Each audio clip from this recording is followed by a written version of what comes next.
My wife, Theresa Burke, wrote a book, Forbidden Grief. It's an excellent, really groundbreaking study of post-abortion trauma and post-abortion suffering. And the book reveals that for many women, abortion can be experienced as a trauma. For example, women can be triggered from their experience of abortion from hearing a vacuum machine. They're vacuuming in their home, and that sound of the vacuum connects to their experience of the suction abortion that they underwent.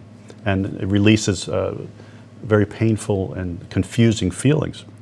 We know for other post-abortive women, the antiseptic smell of visiting a doctor's office can trigger their experience of being in that abortion center and undergoing that painful procedure.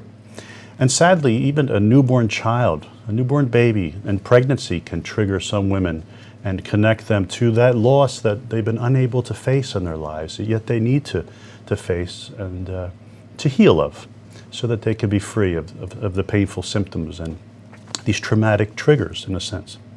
And these feelings, when they're triggered, can be very disturbing. They can be very powerful. There can be a lot of anxiety and afterwards lots of depression and confusion about why they're experiencing these things. And Theresa's book, again, Forbidden Grief, is a wonderful book for helping women and men understand some of these reactions and most importantly, how to find healing. But I was surprised to learn that men can also experience some of these same symptoms that we usually associate with women.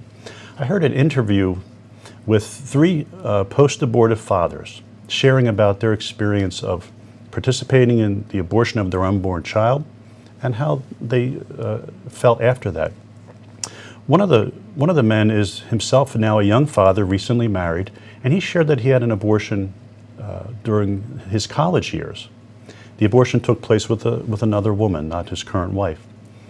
And he reported that what compelled him to seek healing of this loss was when his firstborn child, when they brought that child home for the first time, and he realized that this baby was triggering him, that he was actually distancing himself from that child because it was causing uncomfortable and confusing feelings for him.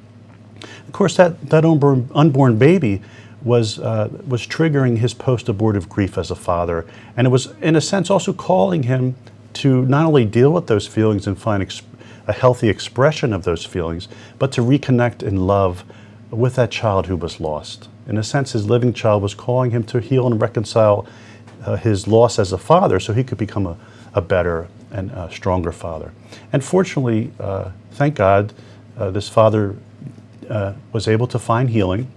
And now he's able to fully open his father's heart to his new family. And also to invite this child who was lost in love to be also present as also a member of this family. And he has that hope of not only reconciliation and connection in this life with that unborn child, but the hope that, God willing, he will have all eternity to share with his unborn son or daughter.